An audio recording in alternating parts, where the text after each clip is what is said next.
BRS graph ఢమాల్. Car ఓట్లన్నీ కమలానికి బదిలీ.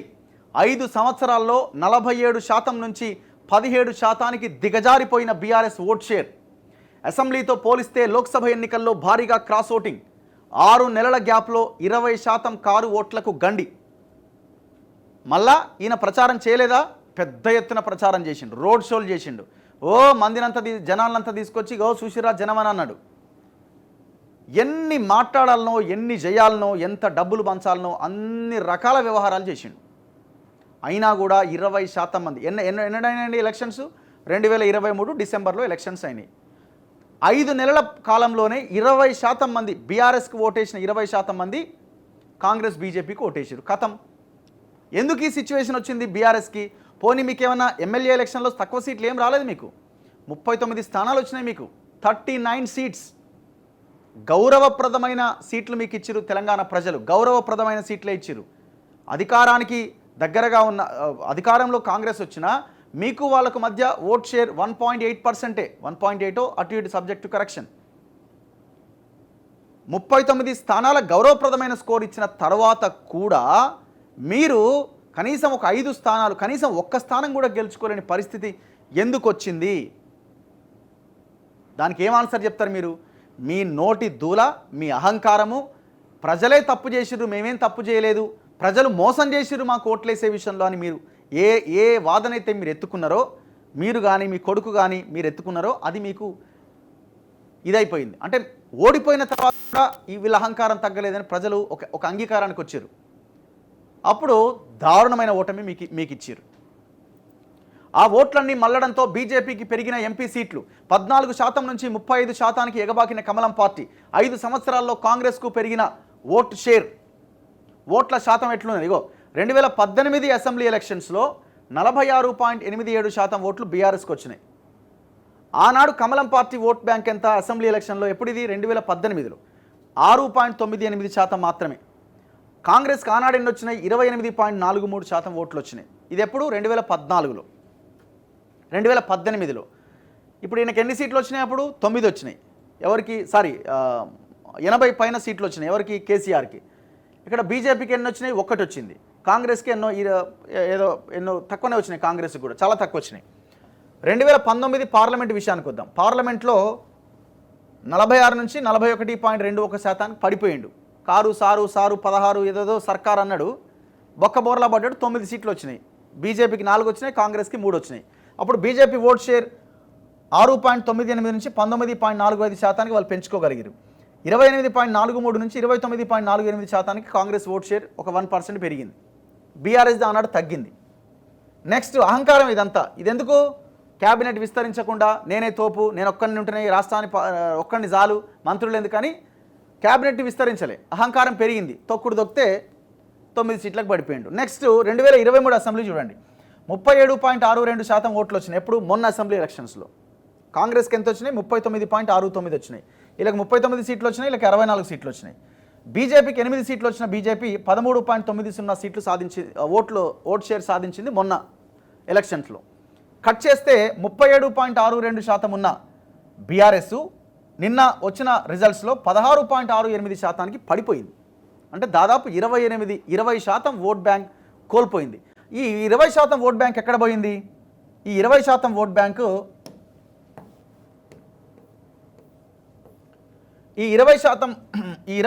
కోల్పోయిన 20% ఓట్ బ్యాంకు బీజేపీకి టర్న్ అయింది. బీజేపీ 13.90% ఉంటే 35.08%కి పెరిగింది. ఇప్పుడు జరుగుతున్నది కూడా అదే. బీజేపీ ఈ బీఆర్ఎస్ని భూస్థాపితం చేసి బీజేపీ ఆ ప్లేస్ని ఆక్యుపై చేయడానికి రెడీగా సిద్ధంగా ఉన్నది. సో భవిష్యత్తు 100కి 100% బీజేపీ వర్సెస్ కాంగ్రెస్గా ఫైట్ మారబోతున్నది. సో ఇక్కడ 2023 అసెంబ్లీలో 39% ఉన్న మొన్న వచ్చిన ఓట్ల నుంచి ఒక 1%, 0.67% ఏమో కాంగ్రెస్ పెంచుకోగలిగింది. ఇక్కడ నాశనమైంది, పతనావస్థకి చేరింది, దారుణ సిచ్యువేషన్కి వెళ్ళింది ఎవరు? బీఆర్ఎస్. మరి ఎందుకు ఈ పరిస్థితి వచ్చింది కేసీఆర్కి? అహంకారం. మేము ఓడిపోయినాము, ప్రజలు ఓడగొట్టిరు, మేము క్షమాపణ కోరాలి అన్న కనీసమైన ఆలోచన లేదు. అసెంబ్లీ ఎలక్షన్లో గెలిచిన తర్వాత ఎవడన్నా ప్రెస్ మీట్ పెడతాడు కదా. జగన్మోహన్ రెడ్డి 11% 11 సీట్లకు పడిపోయిన 175లో 11 సీట్లకు పడిపోయిన మీడియా ముందుకొచ్చి ఆయన ఎమోషన్ అవుతూ ఆయన బాధని ఆయన చెప్పుకున్నాడు. ప్రజలకి థ్యాంక్స్ చెప్పిండు. ఎవరైతే గెలిచారో వాళ్ళకి కంగ్రాట్స్, ఆల్ ది బెస్ట్ చెప్పిండు. ఇంతకాలం వాళ్ళ ప్రజలు ఓట్లేసి గెలిపించి 5 సంవత్సరాలుగా నన్ను కూర్చోబెట్టినారు. సంతోషం, మీరు ఇచ్చిన రిజల్ట్ నేను శిరసా వహిస్తున్న ప్రజలు ఇచ్చిన రిజల్ట్ని భవిష్యత్తులో మీకోసం పోరాడతాను. ఒక ప్రెస్ మీట్ పెట్టిండా? కనీసం మీడియా ముందుకు వచ్చిండా? రాలే. అహంకారం. దీన్ని తెలంగాణ ప్రజలు డైజెస్ట్ చేసుకోలేకపోతున్నారు. మీరు ఎప్పుడైతే దీని నుంచి బయటపడతారో అప్పుడు మాత్రమే ప్రజలు మళ్ళీ మీ వైపు ఏమైనా నిలబడడానికి అవకాశం ఉంటుంది.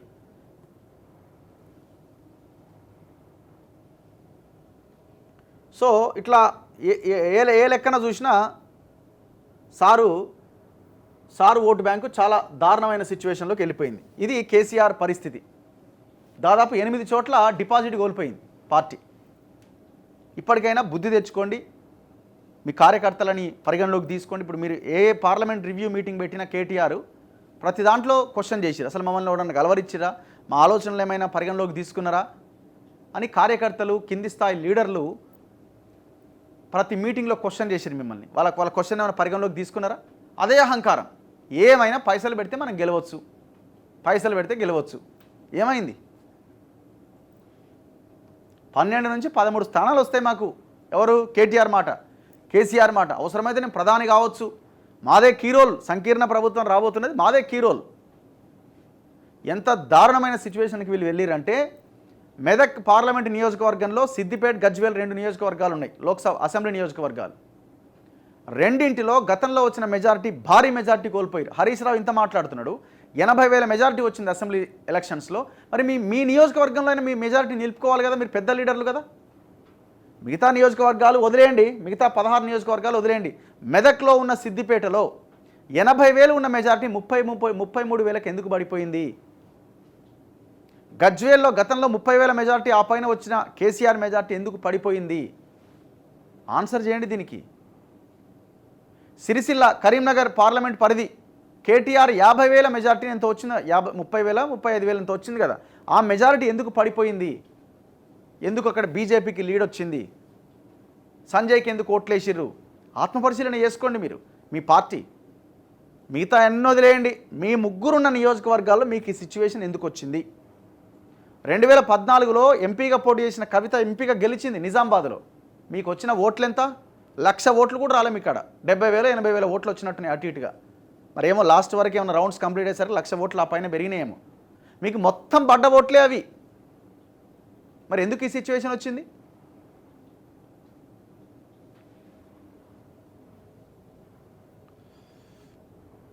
నెక్స్ట్, కంటోన్మెంట్ కాంగ్రెస్దే. ఉప ఎన్నికలో అధికార పార్టీ అభ్యర్థి శ్రీ గణేష్ విజయం. 13,206 ఓట్ల మెజారిటీ. 2వ స్థానంలో బీజేపీ, 3rd ప్లేస్లో బీఆర్ఎస్. అసెంబ్లీలో 65కు చేరిన కాంగ్రెస్ బలం.